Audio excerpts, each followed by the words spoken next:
Bonjour et bienvenue à cette nouvelle édition du Bulletin des régions. Au cours de la prochaine heure, vous verrez des reportages qui proviennent de partout au Québec grâce à la collaboration des télévisions communautaires associées à Cogeco. Bonne émission.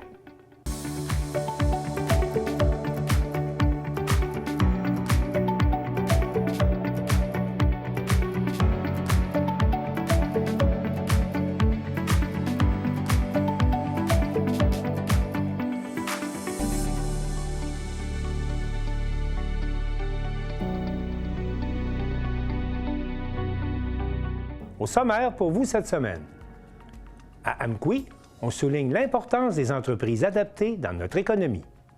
À Val-David, la maison Phoenix poursuit ses efforts pour construire, dans les Laurentides, une résidence à but non lucratif pour les personnes âgées. À Gaspé, le Centre québécois de formation en maintenance d'éoliennes offre une formation de classe mondiale. À Baie-Saint-Paul, le bistrot des Balcons s'impose sur la scène de la musique émergente au Québec.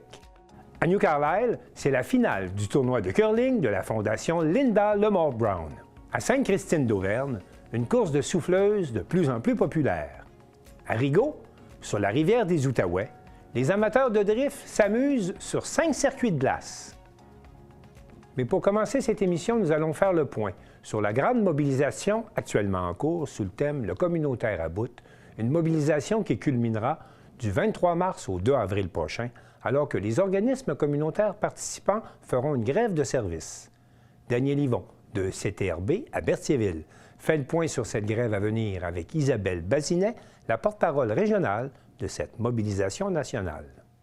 Peux-tu me donner ton titre dans le cadre de Le communautaire à bout? Oui, moi, en fait, je travaille dans un organisme communautaire à Saint-Gabriel, le Centre d'action bénévole Brandon, et je représente la MRC de Dautré dans la région de la Nodière pour la campagne Le communautaire à bout.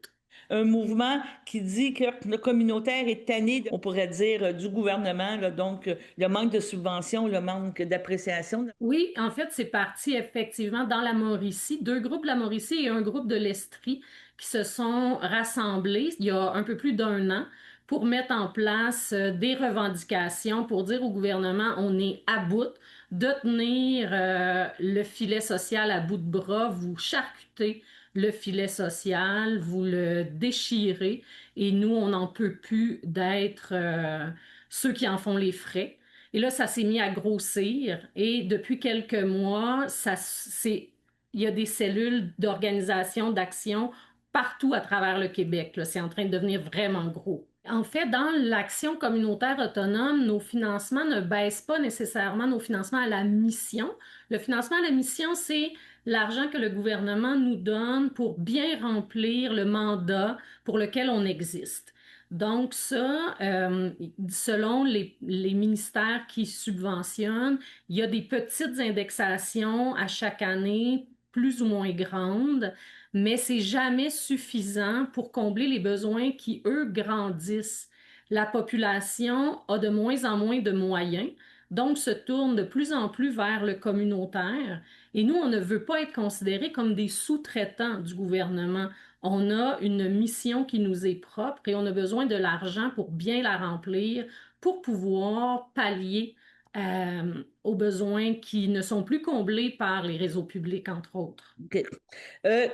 Donc, il y a eu des constats qui ont été faits. Et là, maintenant, il y a comme tu me parles de la mobilisation, il y a que commencé, puis ça prend de l'ampleur. Là, vous avez décidé de donner un grand coup, on pourrait dire, au niveau de la mobilisation. Et on parle d'une grève de service, entre guillemets. Et ce mouvement-là se répercute partout dans la province présentement, là. Oui, tout à fait. Du 23 mars au 2 avril, il y a effectivement ce qu'on appelle une grève de service. Chaque organisme va la vivre à sa couleur. Donc, il y a des organismes qui ont des services qu'on dit essentiels, qui ne peuvent pas vraiment être coupés sans avoir de répercussions vraiment très graves. Donc, il y a certains organismes qui vont arrêter complètement pendant 2 semaines. D'autres vont diminuer de façon importante leur service, possiblement en faisant la réflexion de si je ne recevais que mon montant d'argent dit à la mission globale, voici ce que je serais capable d'offrir, excusez-moi, à la population. Donc, c'est ces services-là que j'offre pendant 2 semaines parce qu'il y a beaucoup d'argent qu'on doit aller chercher ailleurs pour réussir à combler tout ce qu'on fait pour le communautaire. Donc, différentes actions vont avoir lieu pendant ces 2 semaines-là pour culminer à un rassemblement à Québec le 2 avril. Que moi, je suis dans un centre d'action bénévole. Donc, ici, le conseil d'administration, la décision qu'ils ont prise, c'est que pour les transports, accompagnements médicaux, pendant ces semaines-là, ne vont être maintenus que les transports médicaux vers les hôpitaux pour les 65 ans et plus. Donc, l'entente de service qu'on a avec l'aide sociale, c'est une entente de service, donc on ne l'offre pas. Les rendez-vous non essentiels, aller chez l'optométriste et tout ça, on ne les offre pas. Et la vente de la popote ne se fera pas à l'intérieur au comptoir, mais la livraison va se faire parce que la livraison, c'est pour des personnes très isolées qui ne peuvent pas se déplacer. OK. C'est la réflexion qui a été faite ici dans notre organisme. Une des principales revendications au niveau de ce mouvement-là est d'avoir des conditions salariales décentes. Peux-tu nous en parler un petit peu? Oui, en fait, c'est des conditions de travail, oui, salariales, évidemment, mais en termes aussi de régime de retraite, d'assurance collective, il y a à peine 50% des organismes communautaires qui peuvent offrir ça à leurs employés, ce qui fait que beaucoup de travailleurs du communautaire doivent travailler jusqu'à 65 ans. Et les conditions de travail, ben, on est souvent, les gens sortent de l'école, viennent se former dans le mouvement communautaire et quittent. Donc, il y a un roulement de personnel très, très important. Et on souhaite pouvoir offrir des conditions de travail décentes parce que il y a beaucoup de gens vraiment formés en intervention, en plein de choses dans le communautaire. Là. On pense souvent bénévolat quand on pense à l'organisation communautaire, mais il y a aussi des services d'intervention directe par des gens réellement formés pour ça, mais sous-payés. Et ça contribue à être à bout parce qu'il faut tout le temps recommencer à former les gens. Donc, voilà, c'est une des grandes revendications du mouvement Le Communautaire à bout. Je te parle, je veux savoir la réaction des usagers, parce que je sais que ça a commencé à être mentionné aux usagers. Est-ce qu'ils sont supportent? Est-ce que les gens, tu penses qu'ils croient à ce moyen de pression-là, d'importance là, qui va être faite? Bien, évidemment que c'est à géométrie variable, là. Il y en a qui sont très dérangés, mais quand on leur explique que si on ne fait pas ça, ça se peut que dans 2, 3, 4 ans, on ne puisse plus lui donner le service parce qu'on les aura plus les moyens, bien, la plupart comprennent. On ne fait pas ça contre eux, on fait ça pour faire réagir le gouvernement, pour qu'ils réalisent que si on n'est plus là, la population va être mal prise. Donc, puis dans les organismes communautaires, on fait beaucoup d'éducation populaire autonome. Donc, dans plusieurs des organismes, ben, il y a des cafés-rencontres qui expliquent les revendications à nos membres. Il y a des fabrications de pancartes, écriture de témoignages. Donc, on implique nos gens dans cette démarche-là. Ce n'est pas qu'une démarche de travailleurs et de conseil d'administration. Bon, ben, je pense que c'est une revendication importante et partout, comme tu mentionnes, dans le communautaire, ben, c'est des difficultés de retenir ou de s'assurer que les gens restent. En terminant, ben, on sait qu'en principe, on a eu la surprise les derniers jours de savoir que le gouvernement déposerait un budget au mois d'avril.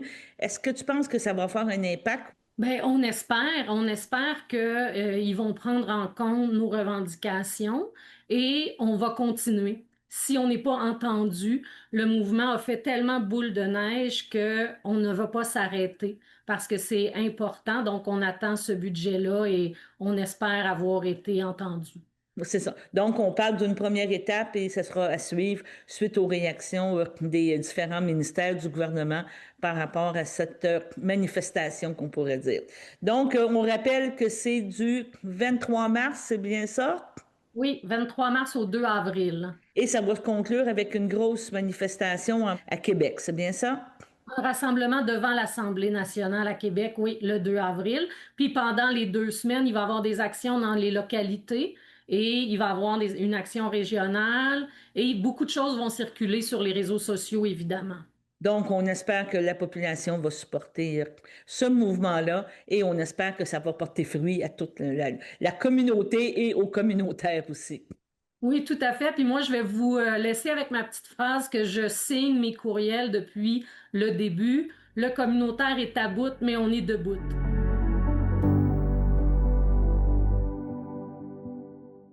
Stéphane Thériault, le président du Conseil québécois des entreprises adaptées, qui représente quelques 35 entreprises qui emploient 5 000 travailleurs ayant des limitations, était de passage à Amqui à l'invitation de 2 entreprises adaptées et Marc Després de la télévision de la Métis l'a rencontré.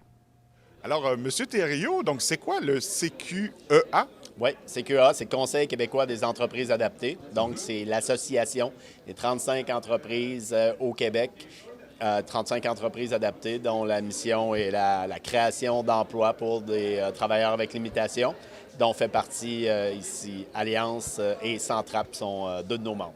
Donc, à ce moment-là, pour vous, un exemple comme aujourd'hui, c'est plus que bienfaiteur, là. C'est une excellente nouvelle, comme je disais tout à l'heure aux invités. Une des conditions de succès des entreprises adaptées, c'est l'ancrage fort au niveau régional, de voir 2 entreprises de la région qui vont unir leurs forces, justement, puis ils vont partager des ressources, des bonnes pratiques, des pratiques d'affaires aussi. C'est une excellente nouvelle pour les travailleurs, puis aussi pour toute la région.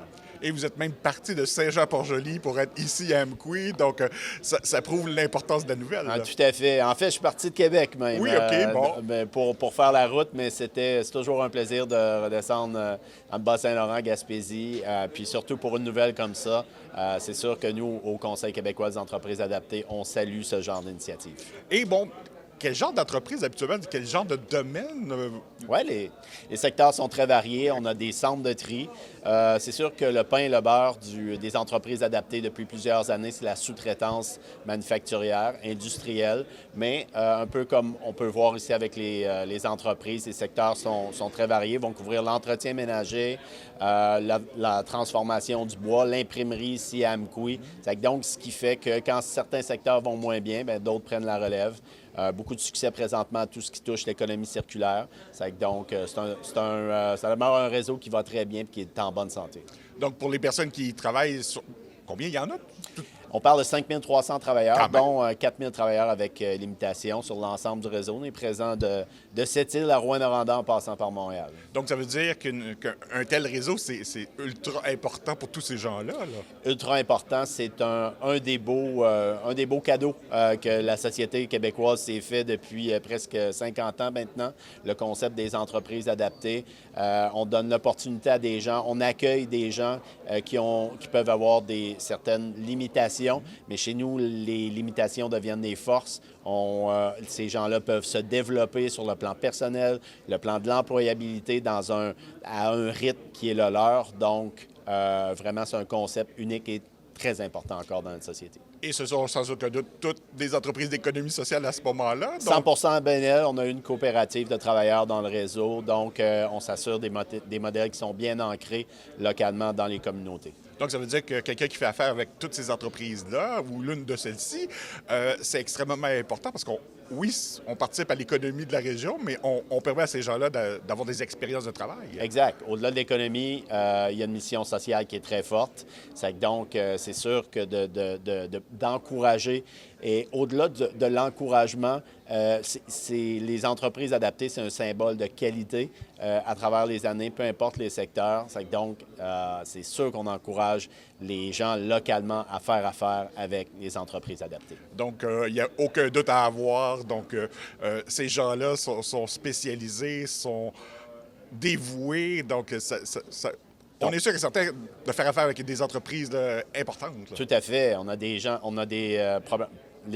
Tout ce qui est au niveau de l'encadrement, de la supervision, les gens sont formés justement pour travailler avec les travailleurs qui peuvent avoir des besoins spéciaux. Puis on le voit, il y a aussi une certaine longévité dans le réseau. Donc, les gens ont à cœur leur travail. Quand on visite une entreprise adaptée, ce qu'on voit, c'est un rythme différent, c'est des sourires, c'est une famille Donc, oui, on encourage tout le monde à faire affaire avec les entreprises adaptées. Est-ce que ça arrive souvent que deux de vos entreprises, finalement, fusionnent ensemble ou travaillent maintenant ensemble? Oui, effectivement, ça demeure une tendance. Vous voyez, il y a une douzaine d'années dans le réseau, on avait 47 entreprises. Présentement, on est à 35, mais la bonne nouvelle, c'est jamais perdu d'emploi. Donc, on voit que l'union des forces sert bien et l'objectif, c'est le maintien des emplois de qualité pour les travailleurs à besoin. Bien, merci beaucoup. Merci à vous.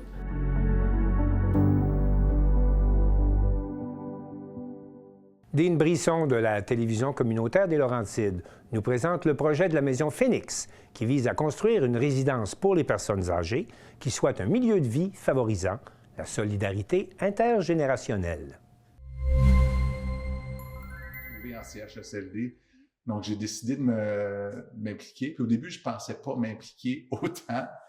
Mais finalement, ils m'ont dit « Ah, ben, toi, tu as l'air pas pire, tu ne voudrais pas être président. » Je dis « Ben, OK, c'est une grosse affaire. » Là. Puis il y a tellement de monde qui sont impliqués depuis le début, même si des fois, il y a des passages à vide un peu, on se dit « Ben, ça va-tu marcher? » Parce que là, depuis 10 ans, on veut construire, puis on n'a toujours pas construit. Mais il y a tellement de monde impliqué. On a, tu sais, Maison Phoenix, on a 70 bénévoles aînés qui s'impliquent dans le CA, dans le comité intergénération, parce que même si on n'a pas construit la maison, depuis 5 ans à peu près, on a déjà mis sur pied des activités intergénérationnelles. Donc, on a plein de bénévoles aînés, surtout, qui font des activités avec les jeunes de l'école. Et les aînés triplent là-dessus, parce que là, ils sentent qu'ils peuvent transmettre certaines choses, avoir une connexion avec des enfants. Les profs, ils trouvent ça génial parce que là, ils ont des activités avec des gens compétents. Tu sais, un exemple, une prof de philo qui donne philo pour les enfants au primaire, des cours de sexologie au primaire. On a des bénévoles qui vont faire des marches en forêt pour leur parler des champignons, des arbres, de parler de la botanique. Donc là, les profs sont comme des gens hyper compétents qui donnent de leur temps bénévolement. C'est précieux. Ça, c'est génial. Puis les enfants réagissent tellement bien à ça. On a un aîné qui tripe échecs, elle organise des midis échecs. Ah, ça, c'est le fun. Ils font des tournois d'échecs. Là, les aînés viennent jouer contre les enfants, puis avec les enfants. Il y a des moments magiques qui se passent. Alors ça, depuis 5 ans, ça roule déjà. Déjà, la Maison Phoenix a des activités qui fait qu'on est impliqué dans la communauté. On est déjà présent. Et c'est grâce, entre autres, à des employés qu'on a réussi à engager. On a 3 personnes dévouées à Maison Phoenix, là, qui en font bien plus que ce qu'on leur demande parce qu'ils y croient vraiment. Puis ça a été possible parce qu'on a eu des soutiens de fondations, entre autres la Fondation de Gaspé-Beaubien. Donc, M. de Gaspé-Beaubien, Mme de Gaspé-Beaubien qui ont leur maison résidence secondaire à Valmorin. Et ils ont accepté, ils ont dit « Qu'est-ce qu'on peut faire pour vous aider? C'est génial ce projet-là. » Puis depuis 5 ans, ils nous ont donné un sacré coup de pouce là, pour partir. Puis une fois que tu as une fondation comme eux qui soutiennent, mais il y en a d'autres qui embarquent. C'est sûr que c'est toujours dans le communautaire, il faut toujours retrouver des sous. Là. Mais là, on a quand même une certaine... tu sais, pour les 3 prochaines années, on a quand même des sous pour continuer d'avancer là-dedans. Parce que le but, présentement, c'est déjà ancré là, de plus en plus dans la communauté, mais c'est de construire une maison ou des maisons, une grande maison. Commencer par une maison. Donc, le projet actuel, parce qu'on a eu d'autres municipalités qui nous ont approchés dans les Laurentides qui en voulaient une. Puis là, à Val-David, ça bloquait un peu. Puis là, on commençait à regarder ailleurs. Puis finalement, à Val-David, ils nous ont trouvé un terrain, ils ont réservé un terrain. Ah, c'est bon. Et là, on a un gros chunk de financement pour construire. On a été pré-approuvé. Mais là, il faut attendre un autre chunk qui attend que c'est tout le monde attend un peu que... Donc là, dans les prochains mois, d'ici le printemps, j'espère que là, on va avoir le montage financier pour démarrer. Donc, peut-être que d'ici 1 an, on pourra avoir la première pelletée de terre. Là. Puis là, hier soir, on a une super nouvelle que le nouveau conseil municipal continuait d'appuyer le projet de Maison Phoenix. On avait un doute, on dit, ben là, est-ce que les nouveaux élus vont vont vouloir s'investir là-dedans. Oui. Puis là, ben, ils ont vu qu'on est une équipe sérieuse, on est un super CA, vraiment hyper compétent avec des gens dans toutes sortes de domaines. Oui, c'est qui le CA, justement? Ben, il y a Dominique Asselin, qui est un gars dans l'immobilier, donc la construction, il connaît ça. Il a été maire de Val-David, il est à Val-David depuis au moins, je dirais, 30-40 ans, donc il connaît bien la communauté. Puis lui aussi, vous voyez, Dominique, il commence à avoir des amis qui sont un peu plus âgés, puis là, il voit des gens qui doivent quitter le village parce qu'il n'y avait pas de place où il pouvait avoir un peu de soutien, un peu de service pour rester dans le village. Donc lui, ça l'a beaucoup motivé. Donc quelqu'un qui connaît la construction. Il y a Elisabeth Gibault qui, elle, est hyper impliquée dans le communautaire, qui a été impliquée dans toutes sortes d'organismes et qui connaît bien tout ce qui est l'aspect communautaire. On a une nouvelle recrue, Patrick Marié, qui est un universitaire, un prof d'université, qui est impliqué en gériatrie sociale. Donc, il est hyper compétent et formé pour être capable de tenir en compte de la réalité des aînés et comment est-ce que les aînés peuvent être soutenus dans leur communauté. On a Odette aussi, qui est notre comptable, qui était comptable pour un CIS, là, pour un centre santé et services sociaux, qui est à la retraite, puis qui nous aide à faire de l'ordre dans tous nos chiffres, là, qui commence à avoir beaucoup de chiffres à gérer. Alors, ça fait qu'on est plus solide avec une équipe comme ça, puis moi qui connais plus l'aspect médical. Puis ça, c'est sans compter tous les autres bénévoles là, qui sont impliqués il y a vraiment tellement de gens, des profs à la retraite. On a eu depuis 10 ans sur le CA, il y a eu des urbanistes, il y a eu d'autres personnes impliquées dans le communautaire, d'autres gens en comptabilité. Donc, vraiment un soutien de la communauté qui nous permet d'avancer. Et là, ce qu'on veut construire, donc, c'est une résidence pour personnes aînées en perte d'autonomie, une résidence aussi du logement social, donc du logement qui est accessible pour les gens, pas que ça coûte 3-4 000 $ par mois pour avoir, parce qu'on veut offrir certains services, ou on veut qu'au moins que certains services soient accessibles facilement. Les repas, le loisir, qui seraient assurés par les activités intergénérationnelles en grande partie. Ben oui. Puis d'avoir une surveillance, entre autres entre résidents, qui puisse savoir qu'il y a un résident qui est responsable, s'il y a un qui ne va pas bien, qu'il y a une collaboration, une entraide. Parce que là, on parle de combien de résidents pourraient habiter la maison de Phoenix? 50 unités, donc 50 logements. Donc, s'il y a des couples, ça se peut qu'il y ait 60, 70 personnes. Puis là, c'est ça. Donc là, on essaie d'ajuster en fonction des besoins.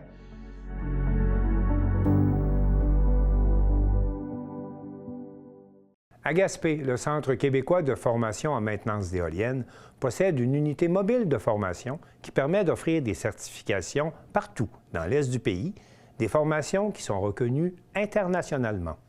Un reportage d'Igor Nérisson de Télé-Gaspé.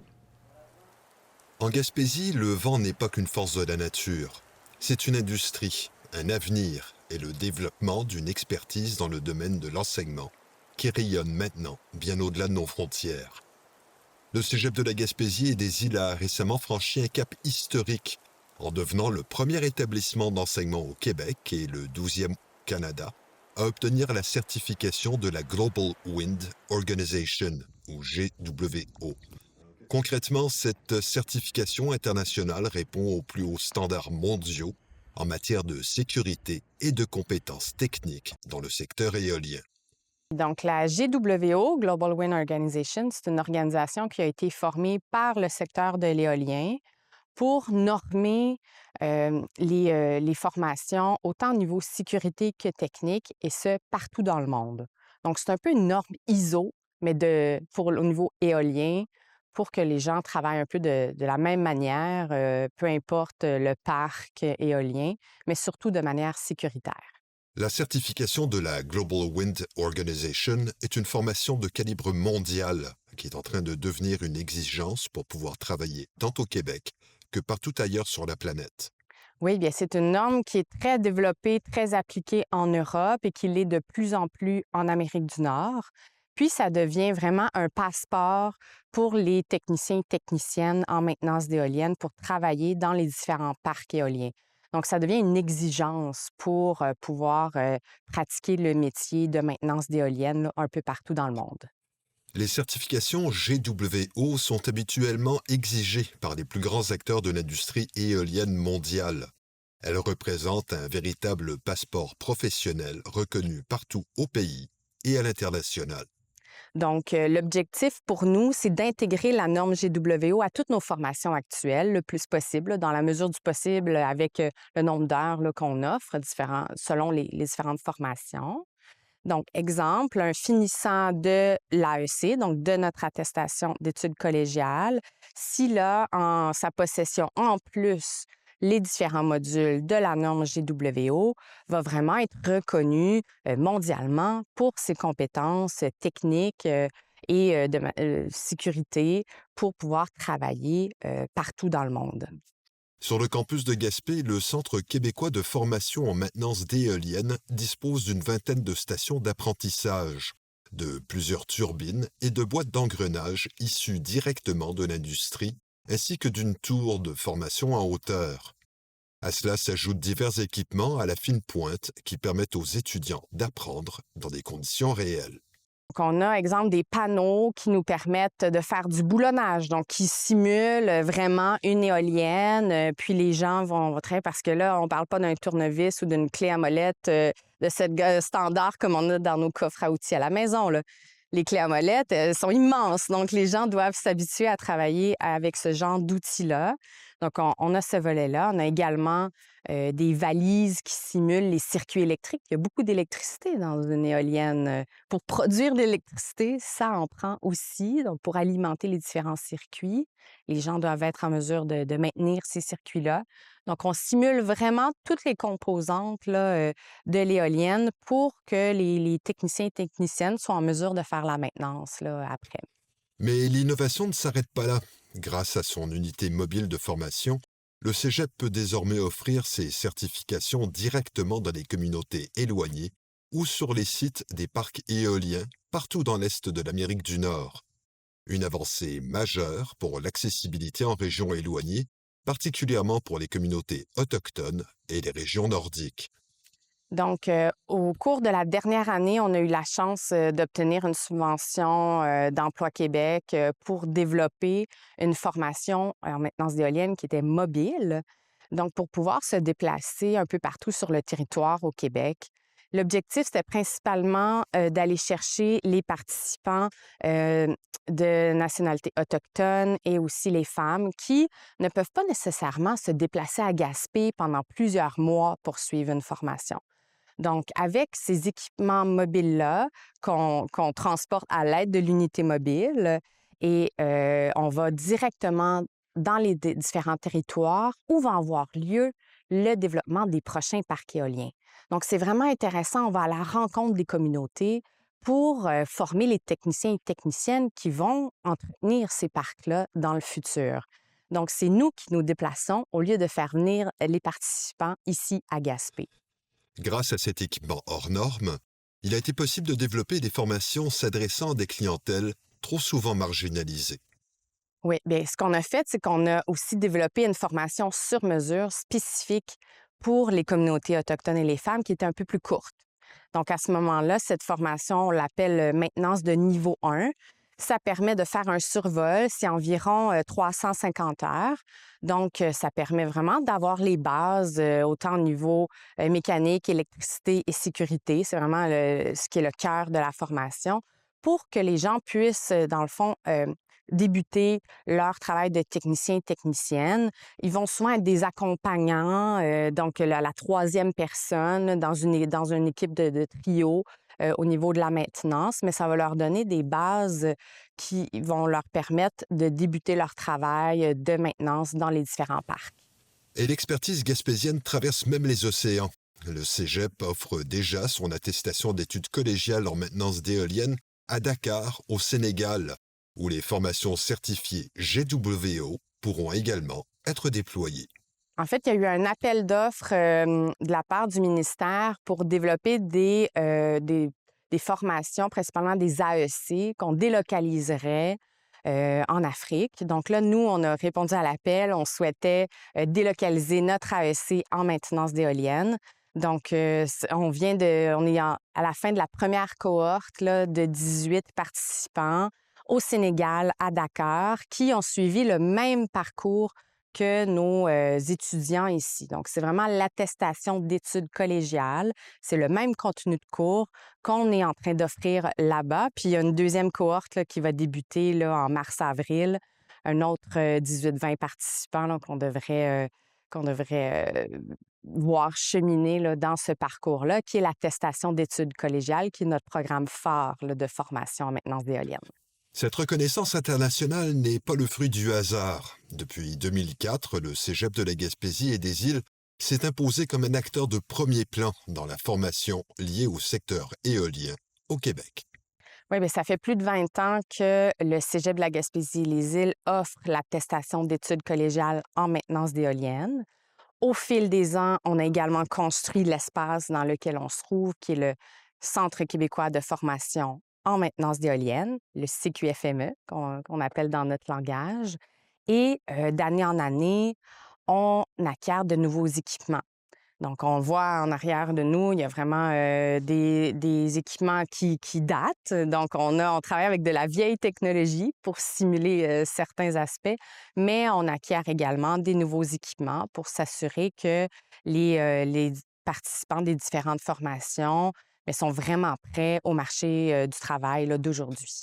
L'établissement propose notamment une attestation d'études collégiales en maintenance d'éoliennes de 960 heures, incluant un stage de 6 semaines reconnu par le ministère de l'Éducation, ainsi que des formations sur mesure adaptées aux besoins spécifiques des entreprises. Oui, c'est une grosse formation. Donc, c'est une attestation d'études collégiales qui se déroule sur plusieurs mois. Donc, au total, le format actuel est de 960 heures de formation. Donc, on inclut des volets théoriques, beaucoup de volets pratiques ici même au CQFME. Et ensuite, les étudiants partent en stage dans les différentes entreprises, directement dans les parcs éoliens. Donc, ça, c'est vraiment attendu de l'industrie, là. Nos finissants ressortent avec des places de stage assurées.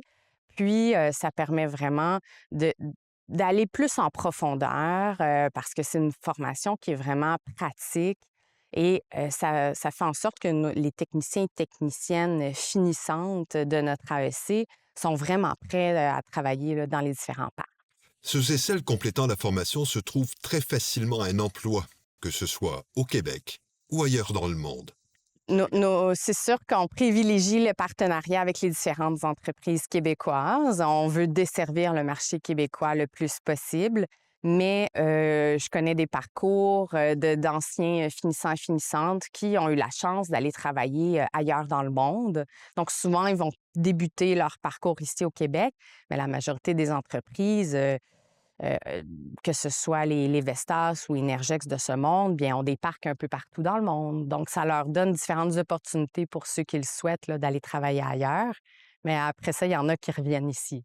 On a des anciens qui sont allés voguer vers d'autres pays, puis bien, maintenant sont de retour ici et même ils enseignent ici avec nous.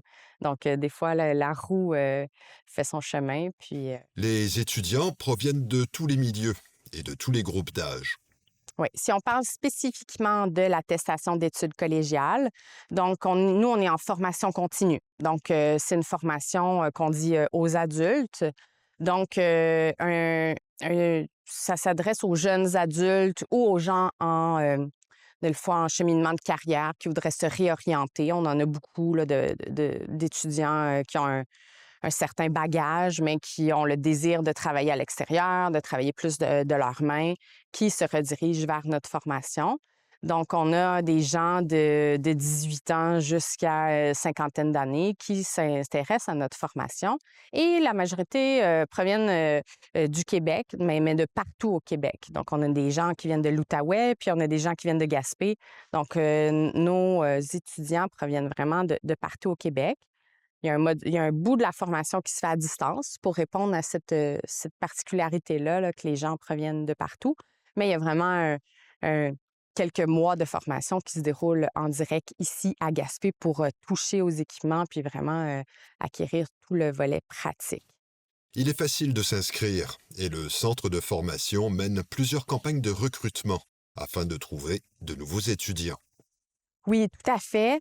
Je crois que c'est un métier qui est encore méconnu. Puis, il y a vraiment place à recevoir de plus en plus d'étudiants. Donc, on est en recrutement à chaque année. Puis, oui, on comble nos places, mais on invite vraiment les gens qui seraient intéressés par ce genre de formation-là à s'inscrire. Puis, il y a un processus là, de sélection là, pour former nos groupes. Le Cégep bénéficie également de son affiliation avec Nergica, un centre collégial de transfert de technologie spécialisé en énergie renouvelable, qui mène des projets de recherche appliquée et d'innovation dans l'éolien et le solaire. Ce partenariat, ainsi qu'avec d'autres acteurs dans le secteur, permet au centre de formation de demeurer à la fine pointe et d'explorer d'autres avenues quant au développement des énergies renouvelables. Oui, bien, Nergica, qui est le centre de recherche en énergie renouvelable, là, qui est affilié au Cégep, bien, Nergica a un rôle plus au niveau de la veille du secteur, de l'avant-garde, de ce qui s'en vient dans le futur. Donc, c'est sûr qu'on a une collaboration constante avec eux pour se garder à l'affût de ce qui s'en vient. Exemple, là, les prochains développements vont probablement être dans le secteur du solaire.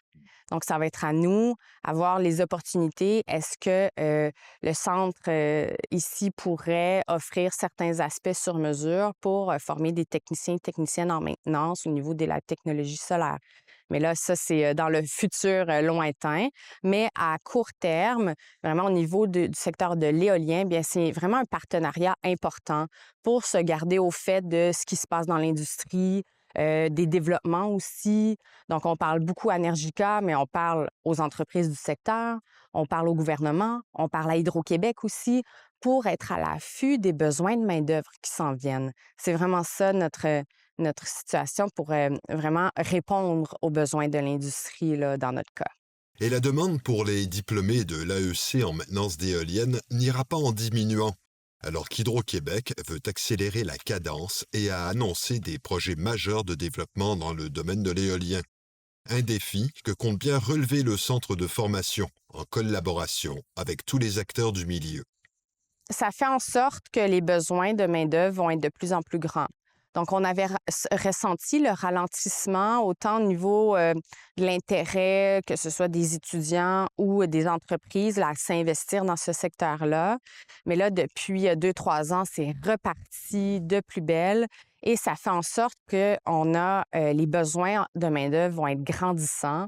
Puis, nous, on doit prévoir ça là, dans nos cycles de formation. Ça nous donne aussi les coups des franches pour avoir justement des discussions avec l'industrie. On sent que l'industrie est très collaborative, veut nous aider à les aider. Puis ça, c'est une dynamique là, qui s'est installée assez récemment, qui est très, très intéressante comme centre de formation parce que ça nous permet vraiment d'être connectés à l'industrie. Autant au niveau des turbiniers que des donneurs d'ordre comme Hydro-Québec. Mais il n'y a pas qu'Hydro-Québec, il y a les parcs privés aussi ou en collaboration, exemple, avec certaines communautés qui sont en déploiement partout au Québec. Donc, nous, on doit rester à l'affût de tout ce qui se passe pour vraiment répondre à tous ces besoins-là. Ainsi, la région se positionne non seulement comme productrice d'énergie éolienne, mais aussi comme formatrice de la main-d'œuvre spécialisée nécessaire à cette industrie en pleine expansion. De la Gaspésie au monde entier, le Cégep de la Gaspésie et des Îles offre désormais une formation de classe mondiale et participe au vent de changement qui propulse l'expertise du centre de formation situé à Gaspé, au sommet de l'industrie éolienne internationale. Ici Igor Nérisson, journaliste IJL pour Télé Gaspé.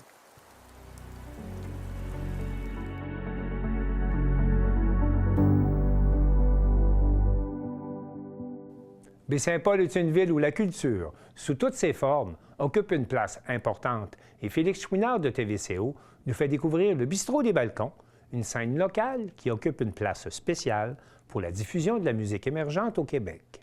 J'ai des affaires à compter. Baie-Saint-Paul est bien connu pour son attractivité culturelle. Du groupe des Sept aux différents musiciens qui s'arrêtent ici le temps d'un festif, la ville est une vraie plaque tournante de l'industrie culturelle québécoise. On pourrait même dire qu'assez souvent, elle arrive à se tailler une petite place dans le cœur des artistes qui viennent nous visiter.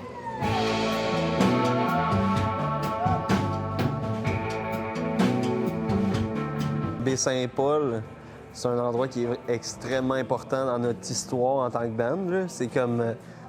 Baie-Saint-Paul nous a mis sa map, j'aime bien dire, là, avec le festif et tout, le cabaret qu'on a gagné il y a une couple d'années. Puis bon, c'est beau, le monde sont le fun.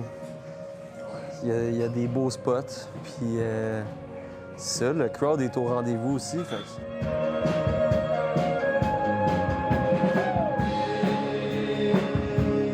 À travers cet héritage culturel, il y a une salle, à Baie-Saint-Paul, qui commence à faire parler d'elle en recevant semaine après semaine des artistes de partout au Québec.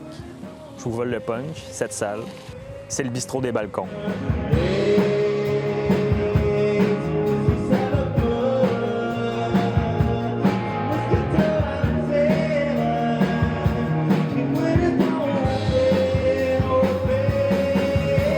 Je pense que ça fait depuis quand même, on est ouvert en 2017, ça fait depuis 2017 qu'on fait des spectacles de plus en plus. Avant dans la petite chapelle de notre ancienne auberge, sinon à l'extérieur l'été. Fait que déjà, depuis 2017, on a quand même une réputation qui s'est créée petit à petit avec un setup quand même plus petit, donc une autre situation. Mais puis là, avec le bistrot, avec la scène qu'on a, la situation qu'on a, avec le restaurant qui est au niveau du chemin, au lieu que ça soit au 3e étage caché.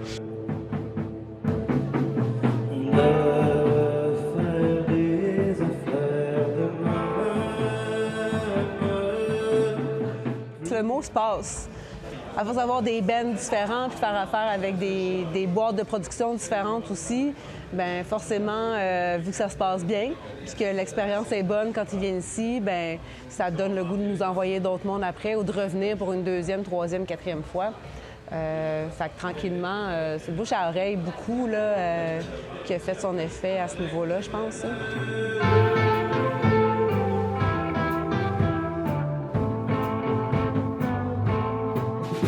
Le bistrot des balcons, c'est un incontournable. Le moindrement que tu veux faire une tournée, soit sur la Côte-Nord. Ils sont accessibles. C'est accessible, venez jouer ici. L'hébergement est fourni, puis il y a une crowd au rendez-vous.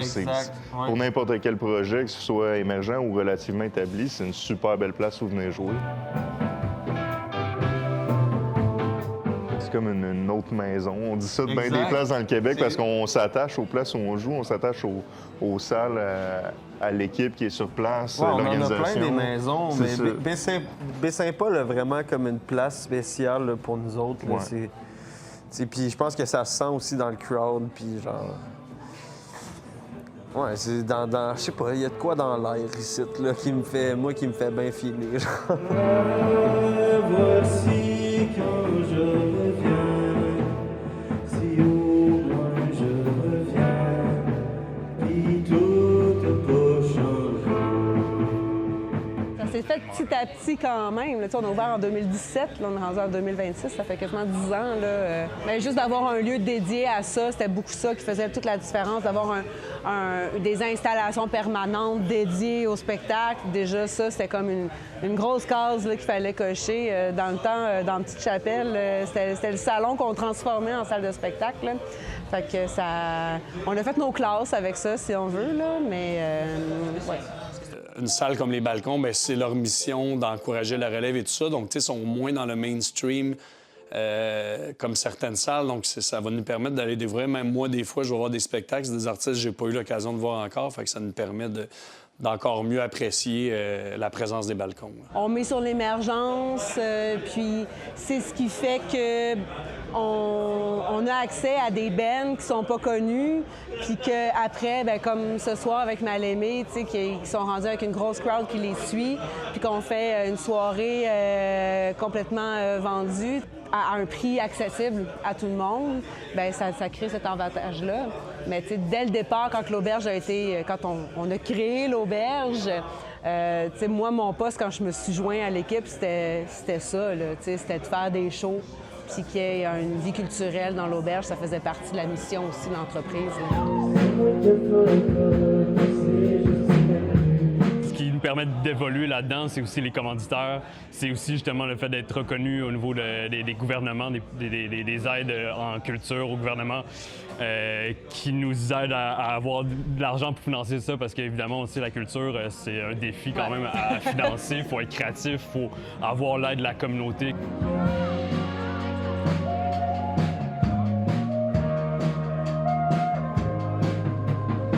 Tu sais, nous autres, on peut pas tout faire, puis c'est le fun qu'il y ait des gens comme les Balcons qui portent cette mission-là.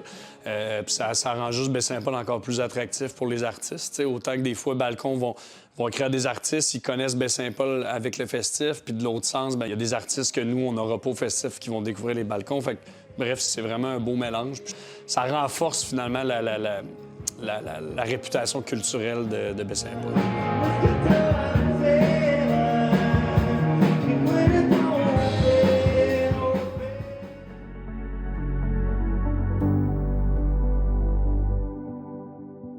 Simon Thériault de Télévague rencontre David Dousnard, qui organise depuis 31 ans le tournoi de curling de la Fondation Linda Lamar Brown.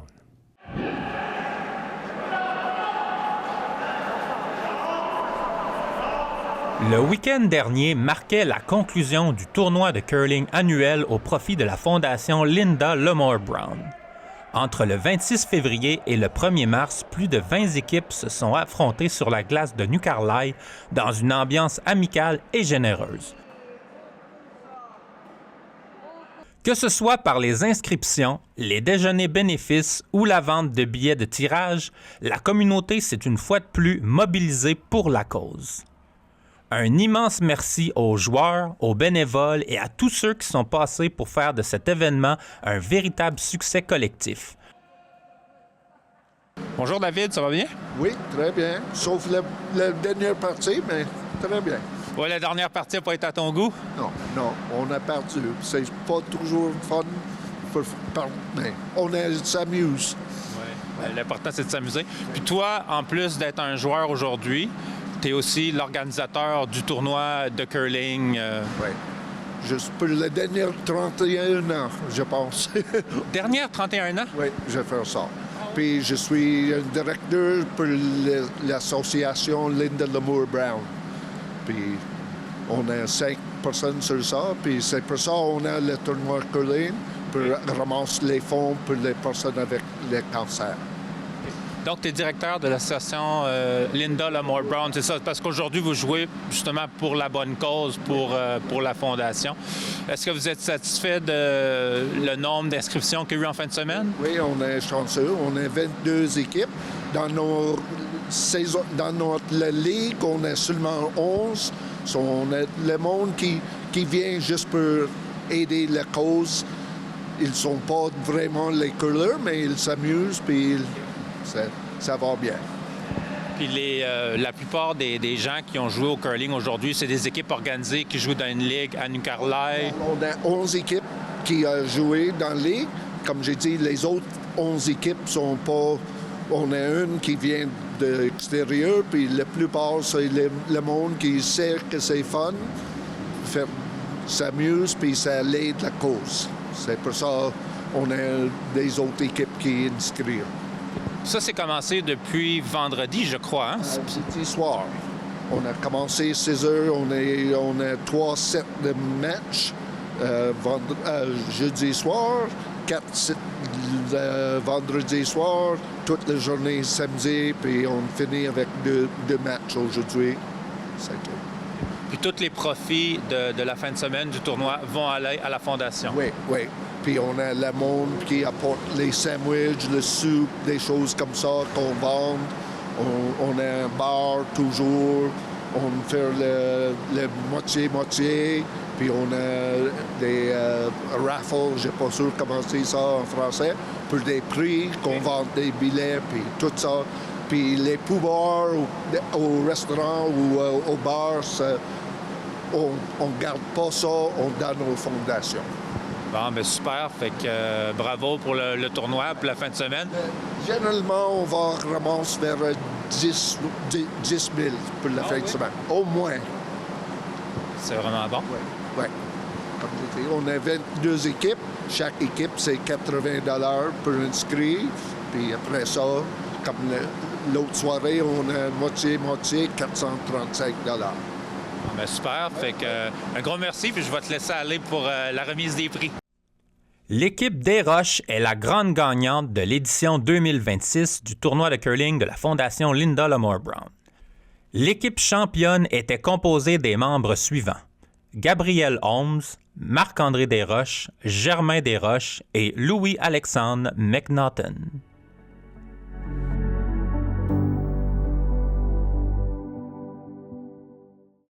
Les organisateurs de l'événement Glace en fête à Sainte-Christine d'Auvergne ne croyaient pas qu'ils allaient créer un événement très populaire lorsqu'ils ont pensé à organiser une course de souffleuses. Explication par Arthur Bordelot de CJSR. Samedi dernier avait lieu l'édition 2026 de Glace en fête. L'événement se déroulant à Sainte-Christine d'Auvergne a attiré la population locale et extérieure avec plusieurs activités hivernales. Glace en fête de Sainte-Christine d'Auvergne, ça existe depuis plusieurs années. Ce qui fait notre force depuis 5 ans déjà, c'est notre course de souffleuse qui fait parler de nous.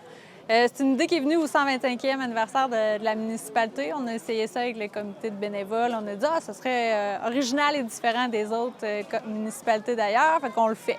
Finalement, à la demande générale, les gens ont adoré l'idée, puis ça l'a pogné de plus en plus, fait qu'on a continué la tradition. On a un petit vent de face là, de billets aussi qui... C'est l'événement hivernal à ne pas manquer à Sainte-Christine. Cette année, l'événement a reçu 16 concurrents pour ses fameuses courses de souffleuses à neige. C'est parti! Un beau souffleuse! Élie à l'arrière est revenu. C'est redonné un élan. On a 3 catégories. La première, c'est stock sur roue. La deuxième, c'est stock sur chenille. Puis la troisième, c'est modifié, qui inclut toute modification. Les gagnants de chaque catégorie ont une bourse de 100 $ en argent à la fin. C'est plus difficile que je l'imaginais, d'autant qu'il y a longtemps que je n'ai pas utilisé une souffleuse à neige. Mais encore une fois, c'est une belle expérience. Et puis je regrette vraiment pas de l'avoir fait. Félicitations aux vainqueurs. Puis la machine, comme conducteur, j'étais pas meilleur qu'un autre. Je pense que c'est la machine qui fait la différence. Hey, merci beaucoup. Alors la neige, comme on disait, oui, la confection de la neige est quand même assez dure et mou, c'est particulier. Un fond pesant, épais, puis l'ensemble était pas mal épaisse aussi. OK. Une belle neige s'amuser. C'est super familial. Dans le fond, tout le monde est invité, des hot dogs gratuits, des châteaux de neige, chocolat chaud. On a l'esprit familial l'après-midi de 1 à 4, vraiment friendly. Puis c'est des courses non c'est plus amical que la grosse compétition féroce. C'est vraiment pour s'amuser puis pour le fun.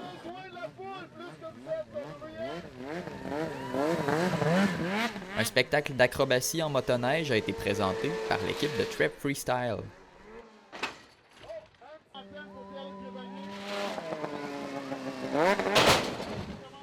L'année passée, on avait fait différent avec des tours de snowmobile. D'année en année, on alterne. Ils étaient venus il y a 3 ans, puis on les a rappelés à la demande générale parce que les citoyens avaient vraiment aimé ça. Donc, c'est vraiment à couper le souffle. Ça fait bien entre chaque catégorie. Ça fait un beau spectacle pour les gens qui patientent les courses. Dans le fond, au début, c'était pour nos citoyens. Au début, on avait des gens de la région seulement, mais là, on est rendu avec des gens de Charny, Québec, Lévis, Shawinigan. Fait qu'on a des compétiteurs de plus loin. Fait que là, ça prend de l'ampleur dans la région. Fait que c'est vraiment le fun de voir que ça fait parler de Sainte-Christine d'Auvergne avec son originalité. On aime ça. C'est le fun d'accueillir les gens de l'extérieur dans nos événements. C'était Arthur Bordelot, depuis Sainte-Christine d'Auvergne, pour CJSR.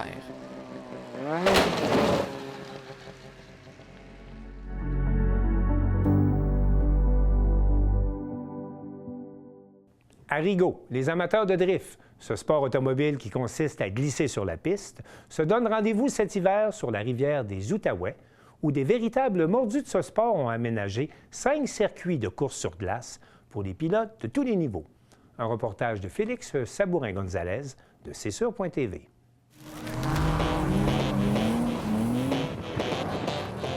Pour une 2e année consécutive, Frédéric Vachon et ses associés ont organisé l'événement 30 Factory, un site de drift sur glace entièrement gratuit situé dans la baie de Rigaud sur la rivière des Outaouais. Avec ses 5 circuits de glace, le site a tout pour plaire aux pilotes. L'événement a rapidement pris de l'ampleur en raison de la rareté de ce type d'événement dans la région. L'objectif de l'organisateur demeure le même, partager sa passion pour le sport de drift. Comment le projet de faire de la drift sur la glace a commencé? Bien, dans le fond, à chaque année, moi, ma gang de chums, on cherchait des spots de même, puis il n'y en a pas vraiment au Québec. Fait que l'an passé, on a mis une pelle sur mon truck, puis on a embarqué sur la glace, on a fait une piste, puis on a décidé de mettre ça sur Facebook. On a partagé ça dans plusieurs groupes. On a eu une centaine, 200 de personnes, puis on a continué à chaque samedi. Tant que la glace le permet, le site est ouvert à chaque fin de semaine. Ainsi, plusieurs centaines de passionnés convergent vers Rigaud pour tester leurs habiletés. On y croise des pilotes de tout niveau, montés sur des engins tout aussi variés, qui des fois semblent être sortis tout droit d'un laboratoire. Chacun peut y trouver sa place, peu importe son expérience ou sa monture. L'hiver, c'est un peu de la drift plus qui coûte moins cher. Même si tu as un setup à 10 000 puis tu as un Honda Civic avec des tires d'été, ben viens-t'en. Il y a un code de couleur. La couleur blanc, c'est que tu veux ne pas être approché, que tu veux ton espace. Puis la couleur rouge, c'est que tu veux faire partie des trains, les voitures rapprochées, plus sportifs, plus compétitifs, mettons. Pourquoi faire ça en 4 roues? Parce que c'est ma seule bébelle.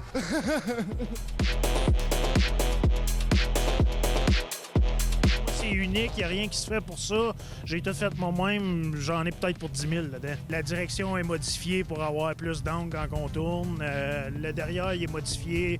Il n'y a plus rien d'origine sur le truck à part la carcasse. Un mécano qui fait ça pour le fun? Un bretteux. L'été, ça coûte beaucoup plus cher que ça. C'est de la bonne pratique à l'hiver pour peu de sous si tu compares à l'été. Tu changes pas les tailleurs, le char est tough habituellement toute la journée. C'est vraiment le fun. Pour les habitués, 30 Factory offre la possibilité de pratiquer son sport favori dans un espace contrôlé et sécurisé hors des rues publiques. De nombreuses règles ont été mises en place afin d'assurer la sécurité de ses pilotes. Comment ça fonctionne en termes de sécurité? On fait signer des décharges de responsabilité, dans le fond, que les personnes sont responsables entre eux-mêmes. C'est tolérance zéro dans les stationnements, dans le chemin, dans la rue. Si t'énerves en dehors des pistes, t'es banni, tu reviens pas. À la place d'aller faire ça dans les rues, ils viennent faire ça sur un circuit de manière plus sécuritaire. C'est ça, exact. Et ici, c'est très sécuritaire de le faire, autant à haute vitesse qu'à basse vitesse. Ben, tu sais, ça vient peaufiner un peu les réflexes d'un conducteur. C'est un peu pour ça aussi qu'on fait ça. Dans le fond, c'est pour donner une place au monde pour lâcher un peu leur fou. C'est exactement ça. Il y avait la police était venue la semaine passée pour regarder, puis on jasait avec eux, puis ils aimaient ça que les gens viennent dans un endroit sécuritaire et contrôlé. On a cordialement été invités à aller tester la piste glacée, donc on a gracieusement accepté l'invitation. J'ai un peu peur. C'est un départ. Dans le doute, le gaz au bout, let's go. Et c'est un départ. Oh, tab... C'était ça, man. Oh boy.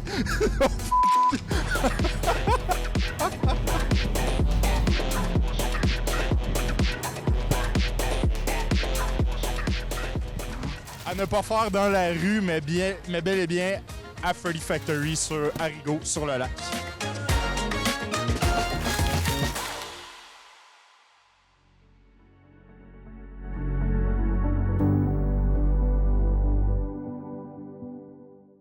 C'est tout pour le bulletin des régions cette semaine. J'espère que cela vous a plu. Je remercie toutes les stations de télévision participantes et je vous dis à bientôt.